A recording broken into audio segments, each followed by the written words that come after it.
여러분, 요즘처럼 우리가 나라와 민족을 위해서 많이 걱정했던 적이 없는 것 같습니다. 들려오는 이야기들 하나하나가 정말 다 기도해야 되는 제목이고, 하나님의 도우심이 아니면 이 위기를 아는 것이 참 만만치 않겠다는 생각을 많이 하게 되는데요. 이럴 때일수록 나라와 위종자를 위해서 함께 기도하는 저와 여러분 될 수 있기를 간절히 소망합니다. 여러분, 어떤 대통령이 나라를 망하게 하겠다 하고 대통령이 되겠어요. 하지만 그 임무와 그 자리가 무거운 거지요. 감당하기가 쉽지 않다는 것들을 한 번 더 우리가 보게 됩니다. 하나님, 나라와 민족을 불쌍히 여겨주셔서 하나님의 지혜를 모든 위정자들 가운데 부어주십시오. 그렇게 기도하고 또 그 응답을 받는 저와 여러분, 또 우리 민족 될 수 있기를 간절히 소망합니다. 여러분, 대통령 하기만 어려운 게 아니고요, 성경을 보니까 왕 하는 것도 참 어려운 일이구나 우리 깨닫게 돼요. 남유다가 세워지고 오늘 네 번째 왕을 살피게 됩니다. 잠깐 복습하면, 여러분, 첫 번째 남유다 왕이 누구였어요? 감사해요. 까먹어 주셔야 제 다음에 한 번 더 할 수 있지요. 르호보암이었습니다. 르호보암 나눌 때에 여호와를 구하지 않는 것이 악이다라고 말씀드렸어요. 그 다음 왕은 아비야였습니다. 아비야를 나누면서 영적인 자존감을 회복하여 승리하라고 말씀드렸어요. 그리고 아사 왕을 지난주에 나눴습니다. 문안의 때에도 평산의 때에도 하나님을 기억하라고 말씀드렸어요. 여러분, 지난 3명의 왕을 살필 때에 저 왕들 중에 누가 왕으로 즉위할 때에 나는 삐뚤어질 테다 했겠습니까? 그런 왕은 아무도 없었을 거예요. 그런데 그들의 실상을 보면 저들이 하나님 앞에서 바로 서지 못하고 나라와 민족을 그렇게 이끌지 못했던 것 우리가 확인했습니다. 무언가 하나님 앞에서 하자 있는 통치를 보이는 모습을 확인했다는 것이지요. 그만큼 왕으로 산다는 것이, 그만큼 하나님의 사람으로 산다는 것이 어려운 일이구나라는 것을 우리가 실감하게 됩니다. 그러면서 오늘 네 번째 왕을 만나는데 그 왕이 여호사밧입니다. 여호사밧 왕은요, 실은 앞서 살폈던 3명의 왕들과는 결이 좀 다른 왕입니다. 왜냐하면 남유다에 20명의 왕이 있는데요, 이 20명의 왕 중에 특별히 하나님 앞에서 바로 행했던 3명의 왕을 뽑아라 하면 꼭 언급되는 3명의 왕이 있어요. 그가 누구냐면 히스기야 왕이 그렇고요, 요시야가 그렇고요, 그리고 그들보다 앞에 있었던 오늘 살핀 여호사밧 왕이 그렇습니다. 여호사밧은 하나님 앞에서 그래도 바로 서려고 애를 쓰고 이스라엘 백성들을 그렇게 인도했던 왕으로 평가받고 있습니다. 실제로 그의 통치 전반의 모습과 평가가 드러나는 역대하 17장을 보면 그의 모습을 우리가 확인할 수 있는데요, 여호사밧이란 이름의 뜻이 여호와께서 다스리신다라는 의미를 가지고 있거든요. 하나님이 통치하신다, 주님이 다스리신다, 주님이 심판하신다, 이게 여호사밧이에요. 근데 그의 통치를 보면 그가 실제로 남유다를 하나님께서 다스리시는 나라로 건실히 세우기 위해서 얼마나 애썼나를 우리가 확인할 수 있습니다. 본문 1절과 2절에 보시면 여호사밧이 스스로 강하게 하여서 남유다의 국력을 끌어올렸다라고 본문이 말씀하고 있어요. 여호사밧이 열심히 나라를 위해서 헌신하는 왕이었다는 거지요. 유다의 견고한 성읍들, 큰 자리들마다 군대를 주둔시키고 나라를 보호했습니다. 뿐만 아니라 그의 아버지 아사가 정복했던 에브라임에 있는 몇 개의 성읍들이 있었는데 그 성읍들에도 영문을 설치하여서 검문소 같은 거지요. 국경 검문소 같은 거 설치하여서 그 지역을 안전하게 지켜냈다라고 본문이 말씀하고 있어요. 나라를 강하게 한 왕이 여호사밧이었는데 뿐만 아니라 3절부터 5절까지 본문을 보시면 더불어 여호사밧이 바알을 섬기지 않고 오직 하나님께 구하는 삶을 살았다라고 말씀하고 있고, 그런 그에게 하나님이 함께 하셨다라고 본문은 기록하고 있습니다. 그런데 여호사밧의 인생을 보면 1절부터 5절까지를 보니까 그가 스스로 강하게 하여서 그 나라를 강력하게 세워냈는데 뿐만 아니라 하나님을 간절히 구함으로 하나님의 은혜를 받아 누리는 인생도 되기, 우리 앞에 그렇게 서 있는 여호사밧을 보게 된다는 것이지요. 내가 해야 될 일에 최선을 다하고 동시에 하나님의 은혜를 충분히 받아 누리는 인생, 여러분, 저는 이런 여호사밧의 모습이 참 근사합니다. 신앙에 이런 균형이 있으면 좋겠다, 그런 생각을 해 보았어요. 최선을 다해서 나에게 맡겨진 삶의 경주를 감당하면서도 하나님의 은혜를 구하고, 또 그렇게 하나님의 은혜를 구하면서도 나에게 맡겨진 사명과 트랙을 충성스럽게 감당하는, 여러분, 그런 모습이 저와 여러분 삶 가운데 있어지기를 간절히 소망합니다. 가끔 보면 이런 분들이 계세요. 내 삶에 아주 악착 같은 열심을 내요. 근데 여러분, 그런 분들을 보면 다는 아니지만 개 중에는 그렇게 하다 보니까 하나님의 은혜를 구할 룸이 사라져요. 내 인생은 오롯이 내가 다 책임져야 된다는 부담감을 가지고 어려워하는 분들을 만날 때가 있습니다. 그런가 하면 반대의 경우도 있지요. 기도를 많이 해요. 그러면서 하나님께 맡겼다라고 고백하면서 정작 그렇게 하나님을 고백하면서 내가 감당해야 되는 수고와 헌신은 방치하고 방관하는 분들이 있을 때가 있어요. 하나님이 다 알아서 하시는데 뭐 이렇게 말하는 분들이 있을 수 있다는 거지요. 그런데 여러분, 이것은 좋은 모습은 아니랍니다. 여호사밧은 그렇게 나라를 이끌어가지 않았답니다. 하나님께서 여호사밧의 신앙을 칭찬하시는데 그에게 있었던 신앙은 건강한 신앙으로 삶에 대한 열정과 은혜에 대한 사모함이 균형을 이루는 삶이었다라고 본문이 말씀하고 있다는 거지요.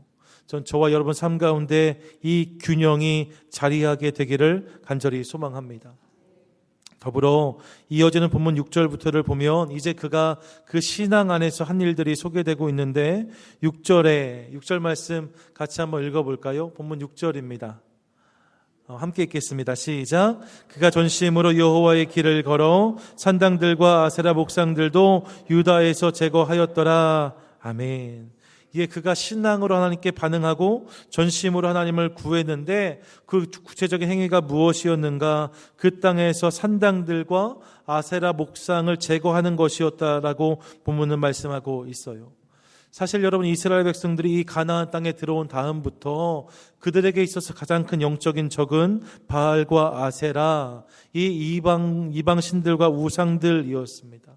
이들로 인하여서 매일매일 넘어지고 힘들어하는 이스라엘 백성들의 모습을 봐요. 우리가 어제 새벽에 사사기에서도 그 모습을 살폈고 이후에도 계속적으로 이 바알과 아세라에게 발목 잡혀 있는 이스라엘, 남유다의 사람들을 보는 거지요. 그런데 여러분, 여호사밧이 왕이 되어서 그 모든 우상들, 산당들을 제거하는 열심을 보였다라고 본문이 말씀하고 있습니다. 뿐만 아니라 7절을 보면 그가 그렇게 한 이후에 유다의 각지에 방백들과 레위 사람들, 제사장을 파송했다라고 말씀해요. 왜 그들을 파송했습니까? 하나님 말씀을 가르치기 위해서, 주의 말씀을 전하기 위해서 그들을 보냈다는 거죠. 여호사밧이 정확히 알고 있었구나라는 것을 우리가 볼 수 있어요. 무엇을 알았습니까? 신앙의 회복이라는 것이 우상과 이방신들을 제거하는 것만으로 이루어지지 않는다는 것을 저가 알았다는 거지요. 그것을 제거하는 것도 물론 중요해요. 하지만 그것을 비워냈다면 그 자리를 무엇으로 채우는가, 이것도 중요하다는 것을 그가 알고 있었습니다. 사실 남유다의 역사를 보면 산당과 우상을 제거했던 왕들이 곧 있습니다. 몇 명이 됩니다. 그런데 여러분, 그들이 결국 그 개혁과 그 종말을 완벽하게 소화하지 못하는 모습을 봐요. 왜냐하면 산당이 제거됐다가 그 자리 다른 것을 채우지 아니하면 다시 산당이 들어서고 다시 우상신을 섬기게 되고 이런 일들이 이어지게 된다는 것이지요. 여러분, 여호사밧은 이것을 분명히 알았어요. 그래서 남유다 전체에 그가 방백들을 보내고 레위인들을 보내고 제사장들을 보내므로 하나님의 말씀을 그들에게 증거했고 가르쳐 지키게 하였다라고 본문이 말씀하고 있다는 것입니다. 뭐예요, 여러분? 이런 모습에서 남유다를 하나님 말씀 앞에서 온전히 세우기를 원하는 여호사밧의 열심을 보는 거지요. 그가 그냥 대충 나를 다스린 것이 아니라 정말 전심으로 하나님을 구하면서 하나님 보시기에 합당한 나라로 이 남유다를 세우기 원했다는 거예요. 뿐만 아니라 여러분 역대하를 보시면 오늘 살폈던 17장 뿐만 아니라 18장, 19장, 20장까지 이 여호사밧의 이야기를 소개하고 있는데 특별히 20장에서 보시면 1절에 이렇게 성경이 말씀합니다. 그 후에 모압 자손과 암몬 자손들이 마온 사람들과 함께 와서 여호사밧을 치고자 한지라 라고 말씀해요. 사실 여러분 저가 하나님 앞에서 강건히 섬으로 하나님께서 다른 민족들에게 여호사밧을 두려워하는 마음을 부어주셔서 그의 통치 기간 내내 큰 전쟁의 역사가 없었거든요. 싸워서 이기는 것도 중요하지만 싸우지 않고 이길 수 있으면 얼마나 좋겠어요.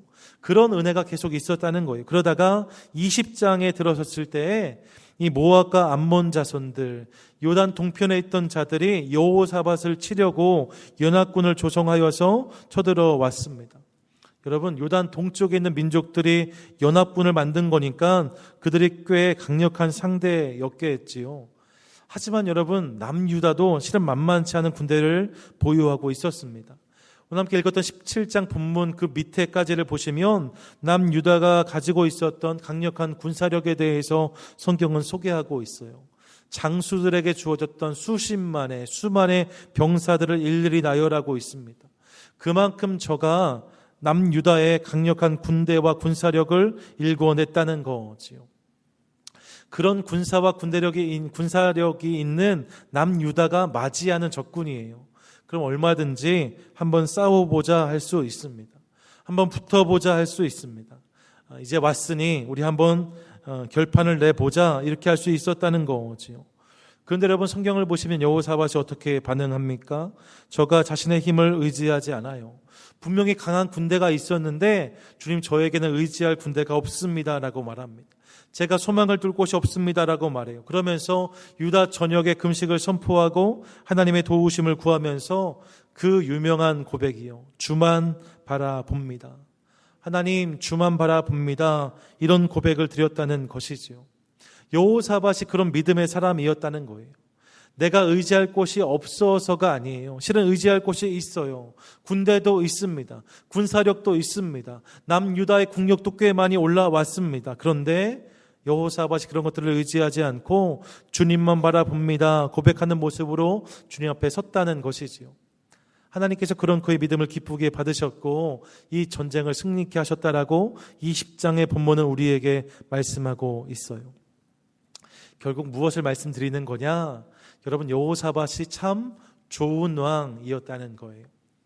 자기에게 맡겨진 일을 최선을 다해 감당하면서 동시에 하나님의 은혜를 구하고 또 하나님의 역사를 구하고 하나님 말씀대로 살려는 일에 최선을 다하는 사람, 자신뿐만 아니라 자신이 통치하는 백성들에게도 그 말씀을 가르쳐서 그런 백성들로 세우는 일에 열심을 내는 자가 여호사밧이었습니다. 뿐만 아니라 인생의 위기가 찾아올 때, 어려움이 찾아올 때에 다른 것을 붙들지 아니하고 주님만 바라봅니다 고백하는 인생이 여호사밧이었다고 성경은 말씀하고 있어요. 전 저와 여러분 삶 가운데 이런 은혜가 있게 되기를 간절히 소망합니다. 믿음의 사람이 되실 수 있기를 소망해요. 말씀의 사람이 될 수 있기를 소망합니다. 여러분 기도의 사람으로 서게 되시기를 간절히 소망합니다. 그래서 하나님께서 우리 가운데 맡겨주신 귀한 일들을 넉넉히 감당하는 귀한 믿음의 인생 다 되실 수 있기를 간절히 소망합니다. 여호사밧이 그런 왕이었다는 거지요. 비교가 돼요. 르호보암과 아비야, 아사 왕과는 결이 다른 그의 모습. 그래서 그의 인생을 다윗처럼 행하였다라고 본문이 평가하고 있잖아요. 이런 모습이 우리 삶 가운데 있으면 좋겠다는 소원을 가지고 본문을 계속 살펴보았습니다. 그런데 여러분 그렇게 본문을 살피다가 여호사밧이 분명 이렇게 뛰어나고 신실한 신앙의 삶을 살아냈는데 그럼에도 불구하고 그의 삶에 아쉬운 오점이 있었다는 것을 발견하게 되었어요. 그 부분이 19장에 소개되고 있는데 19장을 보시면 하나님 앞에서 여호사밧이 책망받는 모습이 등장하고 있습니다. 19장 2절과 3절인데요. 같이 한번 읽도록 하겠습니다. 함께 읽겠습니다. 하나님의 아들 선견자 예후가 나가서 전하심이 왕에게 이 말이이다. 그러나 왕에게 선한 일도 있으니 이는 왕이 아세라 목상들을 이 땅에서 없애고 마음을 기울여 하나님을 찾음이니이다 하였더라. 아멘. 여러분, 이 본문에서 분명히 언급하는 게 있어요. 그게 뭐예요? 아세라가 좋은 왕이긴 좋은 왕이었다는 거예요. 저가 아세라의 목상을 없애기도 했고 하나님을 찾는 선한 인생이었다라고 본문은 말씀하고 있습니다. 예, 우리가 살핀 것과 결이 똑같지요. 그가 그런 사람이었다는 거예요. 3절에서 그것을 언급합니다. 그런데 그와 동시에 2절에 보니까 그의 삶에 큰 실수가 있는데 그 실수의 내용은 무엇이었는가? 악하고 하나님이 미워하시는 자들을 사랑했다라고 성경은 지적하고 있어요. 하나님이 지금 이 부분을 책망하신다는 거지요. 여호사밧의 인생에 있어서 그가 분명히 신실하고 좋은 인생이었지만 그럼에도 불구하고 이런 오점과 실수가 있었다 말씀하신다는 거예요. 구체적으로 여러분 여호사밧 안에 있었던 이런 약점이 무엇일까요? 오늘 본문이 19장 1, 2, 3절이었으니까 실은 그 내용은 19장 18장에서 역대하 18장에서 만날 수 있는데요. 18장 본문을 보시면 하나의 사건을 집중하여서 조명하는 것을 우리가 확인하게 됩니다. 실은 여호사밧의 인생이 17, 18, 19, 20장이라고 말씀드렸는데 그 인생 전반에 대한 기록을 17장에 담고 있거든요. 이 17장은 19절, 그러니까 19절 말씀으로 그 인생 전체를 조명해요. 근데 18장에 넘어오면 그의 인생에 있었던 한 장면, 한 사건을 집중하여서 설명하는데 그 일에 본문의 34절의 말씀을 할애하는 것을 보게 됩니다. 무엇이냐면 하나님께서 그렇게 주목하여 본 그의 인생에 있어서 한 장면이 있었다는 것이지요. 그 모습이 어떤 모습인가? 성경을 보시면 북이스라엘 왕 아합과의 사귐이다라고 성경은 말씀하고 있어요. 18장 1절과 2절 함께 읽겠습니다. 시작. 여호사밧이 부귀와 영광을 크게 떨쳤고 아합 가문과 혼인함으로 인척관계를 맺었더라. 2년 후에 그가 사마리아의 아합에게 내려갔더니 아합이 그의 시종을 위하여 양과 소를 많이 잡고 함께 가서 길랏 라모치기를 권하였더라. 아멘. 예, 여러분 17장에서 그의 인생 전체를 조명한 다음에 18장 1절에 가니까 여호사밧이 부귀와 영광을 크게 떨쳤고 라고 말해요. 분명히 저가 그런 인생이었다는 거죠. 하나님의 은혜로 인하여서 부귀 영화를 누릴 수 있었습니다. 그런데 이어지는 말씀이 뭐라고 말해요? 아합 가문과 혼인함으로 인척을 맺었다라고 말합니다. 2절에 보니까 2년 뒤에는 그가 사마리아 아합에게 가서 그와 함께 교제했다는 내용을 소개하고 있어요. 그리고 그 뒤에 있는 본문들은 그 아합과 함께 큰 일을 도모하고 있는 모습을 우리에게 보여주고 있습니다. 하나님께서 이 부분을 책망하셨다는 거지요. 사실 여러분, 우리도 이 18장을 대하면 의아함을 느껴요. 우리 안에 무언가 오라 하는 마음이 생기는 거지요. 왜냐하면 여호사밧이 누구와 교제했다고 말씀하고 있어요? 예, 아합이요. 아합과 교제했다는 말이 우리를 의아하게 한다는 것이지요. 왜냐하면 여러분 아합이 누구입니까? 북이스라엘에서 가장 악한 왕이 아합이에요. 바알과 아세라 섬기는 일에 가장 열정적이었던 왕이 아합입니다. 그의 아내가 이세벨이잖아요. 여러분 엘리야 선지자가 위대한 사역을 감당하는데 그가 그렇게 위대한 사역을 감당할 수 있는 배경 안에는 그만큼 북이스라엘이 영적으로 타락했던 시대가 자리하고 있고 이 엘리야의 시대가 아합 왕의 시대입니다. 그만큼 영적인 암흑기, 혼탁기가 아합 왕의 통치기였다는 거지요. 그래서 열왕기상 16장 30절부터 33절을 보시면 아합을 이렇게 평가하는데요. 성경을 보십시오. 오므리의 아들 아합이 그의 이전의 모든 사람보다 여호와 보시기에 악을 더욱 행하여 라고 말해요. 뭐라고요? 이전의 모든 사람보다 하나님 보시기에 악을 훨씬 더 많이 행한 사람이 아합이었답니다. 31절에 느바세 아들 여로보암의 죄를 따라 행하는 것을 오히려 가볍게 여기며 여러분, 북이스라엘 왕들이 악하게 행했다라고 말할 때에 그때마다 언급되는 것이 여로보암이에요.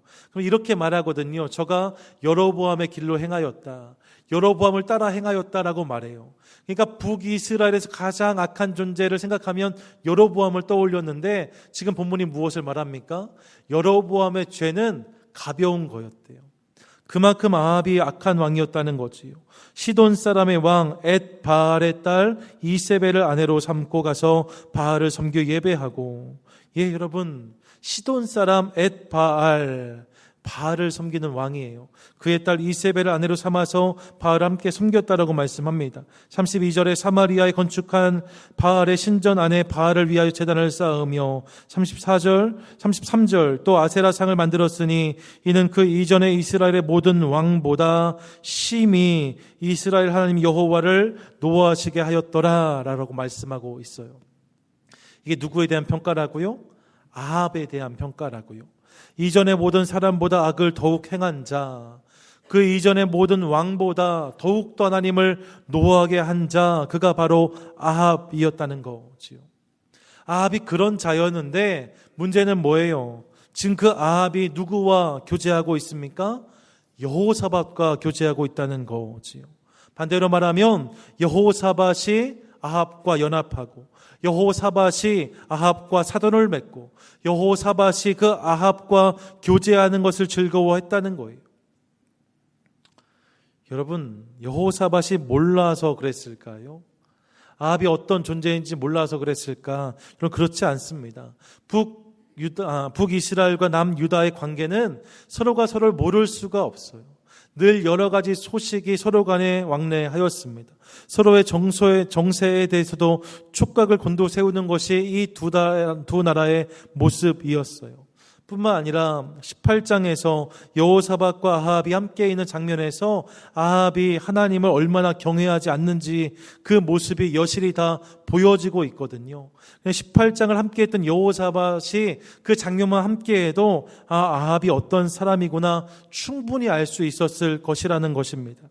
그런데 여러분, 여호사밧이 그런 아합을 거절하지 않아요. 거절하지 않은 정도가 아니라 그를 멀리하지 않았고 그와 손잡았고 그와 큰 일을 도모했다라고 성경은 말씀하고 있습니다. 뿐만 아니라 이 10장을 보시면 18장에서 이렇게 아합과 사귀었던 여호사밧이 하나님의 치심으로 말미암아 아합이 죽었고 큰 일을 도모해 전장에 같이 나갔는데요, 그 일을 주님께 정말로 기뻐하지 않으셨어요.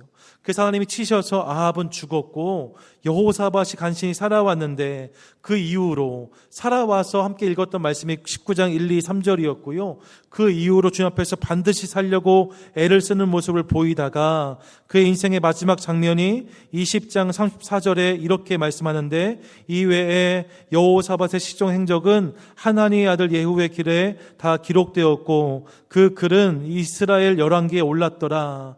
이렇게 하면 그 왕에 대한 기록이 끝나는 거예요. 모든 왕이 다 그랬어요. 그의 시종 행적은 어디에 기록되었고 나머지는 열왕기에 올랐더라. 그러면 끝나는 거거든요. 그런데 여러분, 이렇게 그 인생의 결혼을 마무리한 다음에 다시 35절, 36절, 37절에 여호사밧에 대한 또 다른 기록을 한 가지 남기고 있는데, 그것이 유다왕 여호사밧이 북이스라엘 왕 아하시아와 교제한 모습에 대한 기록이에요. 35절 말씀 같이 한번 읽을까요? 함께 읽겠습니다. 유다왕 여호사밧이 나중에 이스라엘 왕 아하시아와 교제하였는데 아하시아는 심히 악을 행하는 자였더라. 여러분, 뭐예요? 그가 다시 교제한 왕이 있었는데 그가 아합의 아들 아하시아였고 그 역시 심히 악한 왕이었다라고 본문이 말씀하고 있다는 것이지요. 우리가 무엇을 알 수 있습니까? 여러분, 여호사밧은 분명히 뛰어난 왕이었습니다. 선한 왕이었습니다. 믿음이 있는 자였습니다. 르호보암 때부터 시작해 지금까지 역사를 돌이켜보면 단연코 눈에 띄는 차별되는 왕이다라고 말할 수 있어요. 나라를 다스릴 때에도, 백성들을 이끌어 갈 때에도, 전쟁이라는 위기를 만났을 때에도 그는 항상 그 모든 것들 앞에서 믿음으로 반응해 왔습니다. 그런데 여러분, 그의 인생에 있어서 그 신앙이 작동하지 않는 부분이, 그 신앙이 적용되지 않는 부분이 분명히 있었다는 거예요. 그것이 무엇인가? 오늘 본문에서는 친구를 사귀는 일을 이야기하고 있습니다. 여호사밧이 정말로 선한 왕이었지만 누구를 만나고 누구를 교제하는가, 그 부분만큼은 그의 신앙이 작동하지 않았다라고 본문은 말씀하고 있어요. 그래서 저가 신앙적으로 정말로 바닥 중에 바닥이었던 아합과 교제했답니다. 그와 사돈을 맺었다라고까지 말씀하고 있어요. 또 심히 악하다 평가받는 아하시아와도 교제했다라고 말씀합니다. 여러분, 이게 다가 아니에요. 역대기에는 여기까지 나오지만 열왕기 하 3장에 보시면 이 여호사밧이 아하시아의 아들이었던 여호람과도 친분을 유지했다는 본문을 우리에게 소개하고 있습니다. 제가 예배할 때, 백성을 이끌어갈 때, 다스릴 때, 위기를 만났을 때 그 모든 상황에서는 분명히 저가 신앙으로 반응하였지만 그의 삶의 어떤 부분에 대해서는, 그의 삶의 어떤 여정에 대해서는 전혀 신앙이 작동하지 않는 모습을 우리가 만난다는 것이지요. 여호사밧이 선한 왕이었지만 어떤 부분은 신앙으로 행했고 어떤 부분은 신앙과 상관없이 살았다라고 본문이 말씀하고 있는 거예요. 그러면서 하나님이 그에게 말씀하시는 거지요. 악한 자를 돕고 여호와를 미워하는 자들을 사랑하는 것이 옳으니까. 사랑하는 여러분, 우리는 여기서 중요한 사실을 하나 깨닫습니다. 주님을 섬기고 주님 뜻대로 산다고 하면서 또 그렇게 살아가는 모습을 삶 가운데 있음에도 불구하고 얼마든지 하나님이 미워하시는 것들과 겸하여 버타여 살 수 있는 우리의 모습이 있을 수 있다는 거예요. 하나님을 섬긴다 하지만 또 그런 모습이 실제로 있지만 그런 인생의 어떤 부분은 하나님과 상관없는 모습으로 살아가는 우리를 발견할 수 있다는 거지요. 신앙으로 사는 것 같지만 그런 인생 속에서 신앙이 작동되지 않는 영역, 신앙 밖에서 방치되고 있는 영역이 있을 수 있다는 것입니다. 여호사밧에게서 바로 이런 실수를 만난다는 것이지요. 그래서 참 아쉽습니다. 사랑하는 여러분, 오늘 이 말씀 앞에서 우리도 우리의 삶을 돌아볼 수 있기를 간절히 소망합니다. 여러분, 예배를 잘 드리고 기도도 열심히 하고 찬양도 열과 성을 다해 다 드려요. 차에 탈 때마다 찬양을 틀어놓고 사무실에 가면 책상에 십자가를 올려놓기도 하였습니다. 그런데 여러분, 그렇게 신앙적으로 사는 것처럼 보이지만 그런 내 삶 가운데 어떤 영역에서만큼은, 어떤 부분만큼은 신앙이 전혀 작동하지 않는 그런 모습이 우리 가운데도 있을 수 있다는 것을 여러분 기억하시기 바랍니다. 모든 것을 다 신앙적으로 잘 감당하지만 내 삶에서 어떤 부분만큼은 신앙이 워킹하지 않는 부분을 만날 수 있다는 거예요. 이것이 먼 이야기 같으시죠? 남의 이야기 같으시죠? 그런데 여러분, 이런 부분이 우리 안에 분명히 존재하는 것을 봅니다. 실제로 어떤 분들을 보면 정말 좋은 신앙을 갖고 계세요. 모든 일에 열심을 내고 하나님을 섬깁니다. 그런데 자녀들의 문제만큼은 신앙과 상관없이 행하는 모습을 볼 때가 많이 있어요. 평상시에는 참 신실한데 자녀의 문제라면 주일도 없고 예배도 없습니다. 자녀들의 문제만큼은 하나님 앞에서, 말씀 안에서 신앙으로가 아니라 세상의 가치와 판단, 세상의 유행을 쫓는 일에 삶을 드리는 모습을 볼 때가 있어요. 어떤 분들은 가정과 신앙이 상관없는 모습을 보일 때도 있습니다. 교회에서는 분명히 좋은 장로님, 좋은 권사님, 좋은 집사님이신데 집에만 가면 다른 사람으로 돌변하는 것을 볼 때가 있다는 거지요. 저도 예외가 아닙니다. 여러분, 저희 딸아이가 저한테 가끔씩 유목사라고 해요. 근데 제가 이번 주에 알았어요. 제 이름을 유목사로 알았더라고요. 제가 어렸을 때 분명히 제 이름 알려줬는데 많은 분들이 저한테 유목사라고 부르시니까 제 이름을 유목사라고 알았다고 이야기하는데, 여러분, 그렇게 저한테 제 딸아이가 유목사 할 때마다 제가 깜짝깜짝 놀랄 때가 얼마나 많이 있는지 모릅니다. 가정에선 제가 실은 이렇지 않거든요. 실은 부족한 모습도 많이 있거든요. 그런데 여러분, 그 순간 제 딸이 저한테 유목사 하면 정말 마음이 철렁합니다. 그런 모습이 얼마든지 있을 수 있다는 거예요. 어떤 분은 비즈니스를 할 때에 신앙이 전혀 작동되지 않는 모습을 볼 때도 있어요. 신앙은 신앙이고 비즈니스는 비즈니스다 생각하는 거죠. 신앙으로 비즈니스를 하면 망한다는 확신을 가지고 행하는 분들을 만날 때가 있어요. 여러분, 이것이 다른 누군가의 이야기가 아니라 우리의 이야기일 수 있다는 거. 어떤 분들은 돈과 관련된 이야기를 만나면 모든 신앙의 원칙들이 무너지는 것을 봅니다. 어떤 분들은 성적인 문제에 노출되면 약점이 드러납니다. 어떤 분들은 동창회에 가면, 어떤 분들은 세상의 친구들을 만나면 다른 사람이 됩니다. 여러분, 어떤 분들은요, 운전대만 잡으면 눈빛이 변해요. 여러분, 이것이 얼마든지 우리의 모습일 수 있다는 것이죠. 어떤 부분에선 크리스찬이지만 어떤 부분에선 신앙과 상관없이 살아가는 우리의 모습이 있을 수 있다는 것입니다. 그런데 사랑하는 여러분, 오늘 본문을 통해 하나님은 나는 이 부분을 주목한다라고 말씀하시는 아버지의 음성을 듣습니다. 그의 인생 전체를 17장에 조망하신 하나님께서 18장 한 장을 다 할애하여서 아합과의 교제를 주목하시잖아요. 예, 나는 이 부분을 주목한다라고 말씀하신다는 거지요. 그러면서 말씀하세요. 거기까지 신앙으로 승리하라고, 거기까지 믿음으로 반응하라고 말씀하시는 주의 음성을 듣습니다. 사랑하는 여러분, 오늘 이 말씀 앞에서 우리의 삶을 돌아보고 믿음으로 내 삶의 모든 영역과 여정을 살아내는 저와 여러분 될 수 있기를 간절히 소망합니다. 우리 삶 가운데 혹시 신앙 밖에서 행해지고 결정되는 부분들이 있다면 여러분 이제 그 부분을 돌이키실 수 있기를 소망해요. 그 부분까지도 주님 앞에서 반응해야 된다는 것이지요. 한국에 있는 청파교회라는 곳에 가면 그래서 교회 입구에 이렇게 써놓았어요. 언제나 어디서나 그리스도인. 한번 따라해 볼까요? 언제나 어디서나 그리스도인. 예, 여러분, 하나님 우리를 부르실 때 우리를 파트타임 크리스찬으로 부르신 게 아니라는 거예요. 교회에서는 그리스도인, 하지만 교회 밖에서는 넌 크리스찬. 어떤 상황에서는 그리스도인, 하지만 그렇지 않은 곳에서는 비그리스도인, 이렇게 부르지 않으셨다는 거죠. 하나님은 우리를 파트타임 크리스찬으로 부르지 않으셨어요.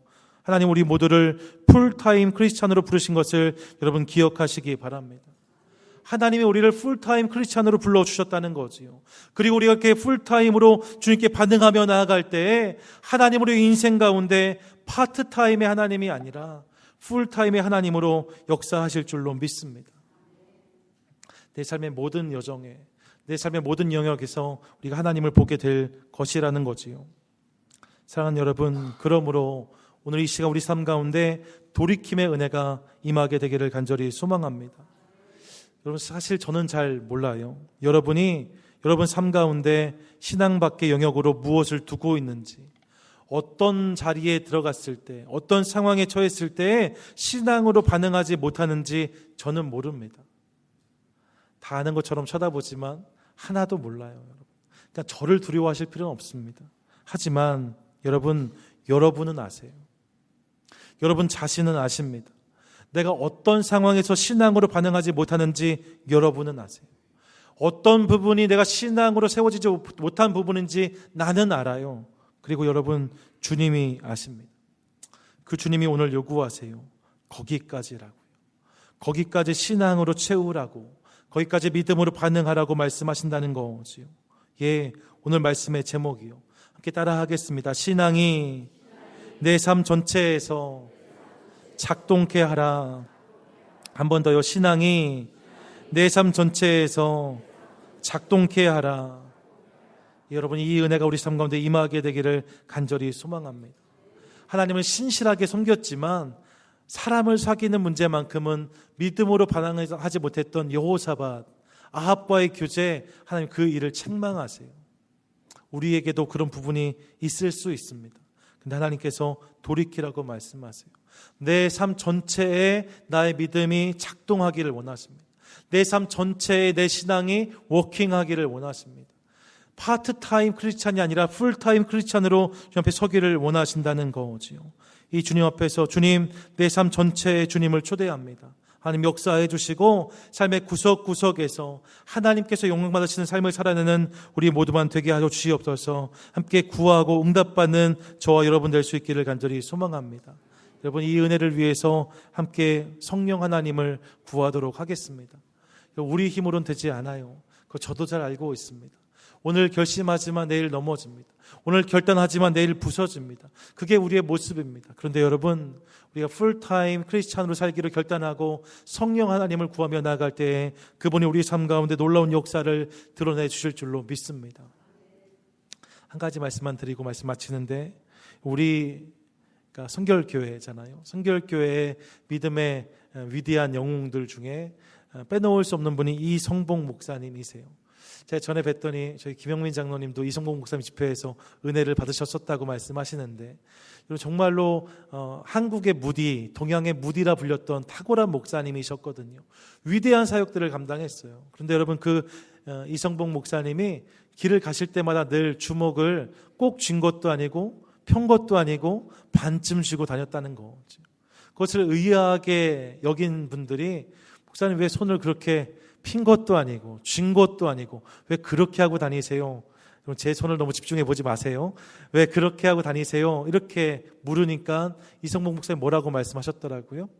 나도 실수할 때가 있다는 거죠. 나도 넘어질 때가 있다는 거죠. 내 삶에도 믿음으로 반응하지 못한 영역이 있어서 지금도 하나님이 나와 함께 하신다는 것을 꼭 기억하기 위해서 하나님 손을 잡았다는 느낌으로 내가 이렇게 손을 하고 다닌다 고백했다는 거예요.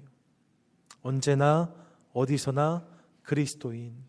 여러분, 우리 삶 가운데 우리가 그렇게 주의 성령을 의지하고 주님 초대하며 나아갈 때 내 삶 전체를 통하여 주님께서 놀라운 역사를 이루어 주실 줄로 믿습니다. 바라기는 그 하나님을 기대함으로 우리 삶의 모든 영역에서 하나님의 이름을 선포하고 승리하는 저와 여러분 되시기를 주님의 이름으로 간절히 축원드립니다. 아멘.